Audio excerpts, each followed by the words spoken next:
May 2nd, and we just had another exciting week at the Kentucky Proving Grounds. Growing Deer TV is brought to you by Bass Pro Shops.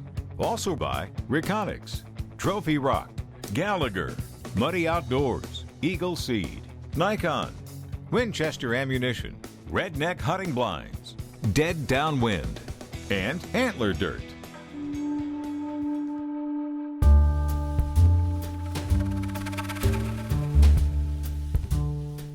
I've had several questions on our Facebook page about what is the Kentucky Proving Grounds.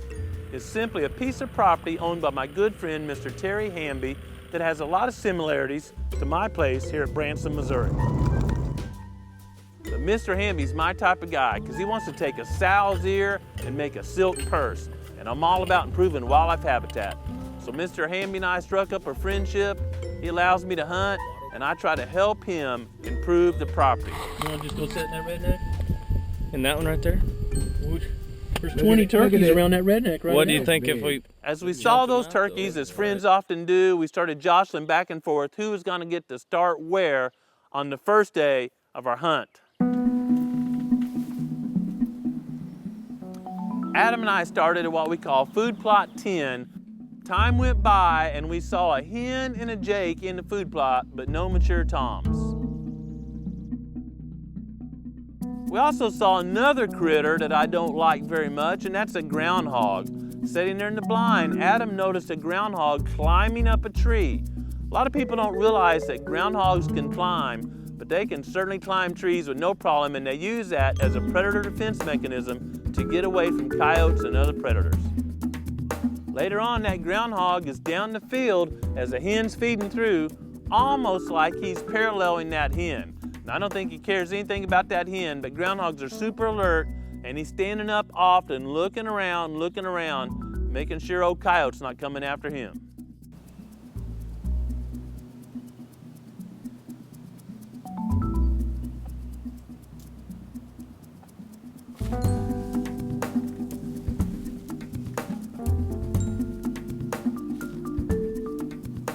On another morning, Adam and I were in a food plot we call Winchester Point.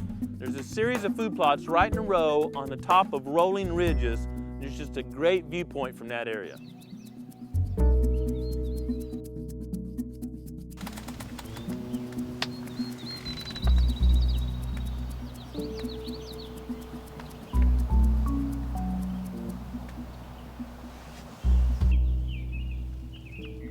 Throughout the morning, Adam and I saw several hens just come and go at the edges of the field.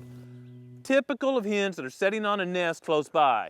They would come out about daylight, feed a little bit, and scurry back in, not staying in the field too long and not making any calling sounds. They weren't looking for a gobbler. They weren't chasing a date. They were just bugging and getting some young soybeans and heading back to their nest. Those observations pretty much cemented in Adam and I's mind that a cut and run technique wasn't going to be very good because the hens were very nesty and we were very late in the breeding cycle. Later in the morning, we noticed two black bodies, two toms, over a quarter mile away. Knowing that none of the many hens we'd observed in the last couple of days was doing any calling, we gave one call just to make sure they periscoped and looked our way and saw our decoys, and then just sat back and watched the show.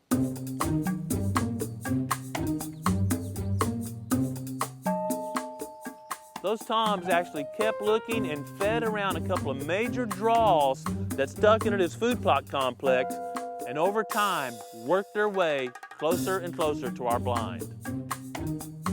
As those two toms are rounding that last draw and on the home stretch towards our blind, one of them gobbled and one of them putted simultaneously. But in the turkey world, the lowest common denominator usually wins, and when that one tom putted, they both went the other way. We weren't calling, we weren't moving. It's just the way Adam and I's turkey hunts have been going this year. While we were watching these two toms do the march from a quarter mile away, Mr. Hamby was having a great time in the same blind we started out the first morning.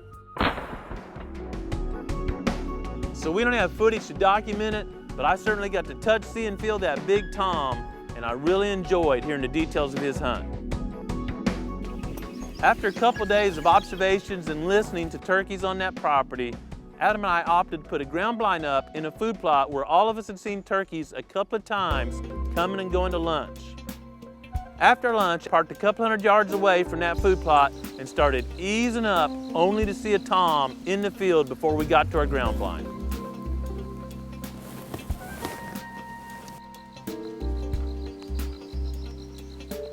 So we did what any good Missouri turkey hunters would do. We crawled through that little fence row, got as close as we could, and set up behind the ground blind in the timber. We relied on our redhead turkey vest to keep us comfortable and setting still while it took a long time for the toms to approach. This one has a little seat that pops down with an adjustable strap here, almost like a bleacher seat. So even setting with no back support, you can adjust it where you're setting just the right height and just the right angle to stay comfortable when those old mature toms hang up on their approach.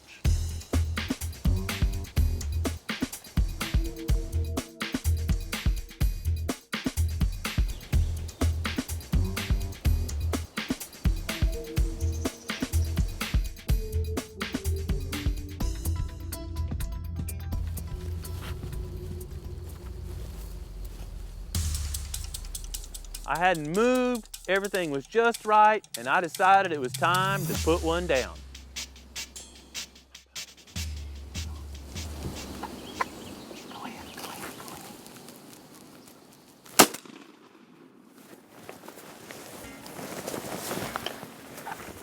But all the preparation in the world always comes down to one moment. Hunting is like that. It's 99% bust and 1% boom. It's very painful to show that and admit that, but clearly I lost my concentration at the moment when I should have had it peaked the most. It was a long, silent walk back to the truck for Adam and I. I knew I'd let the team down. They work hard week in, week out to bring you all great episodes. We had done everything just right. Patterned the gun, knew the load, knew the scope. I simply didn't concentrate at the very second I need to be concentrating the most.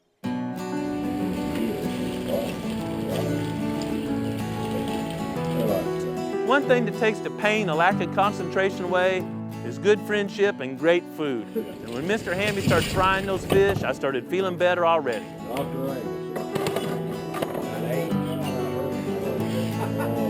reckon?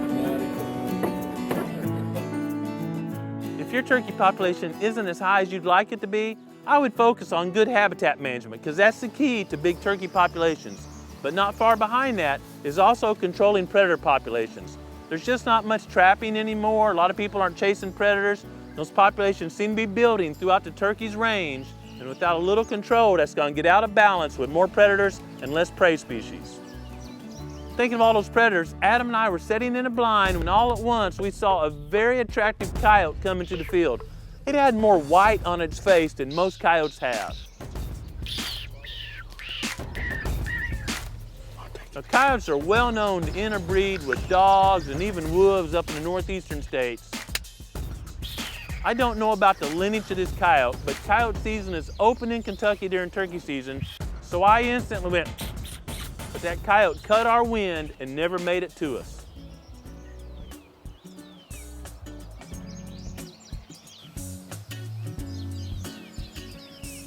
I hope your concentration's a little bit better than mine was this week at that moment of truth.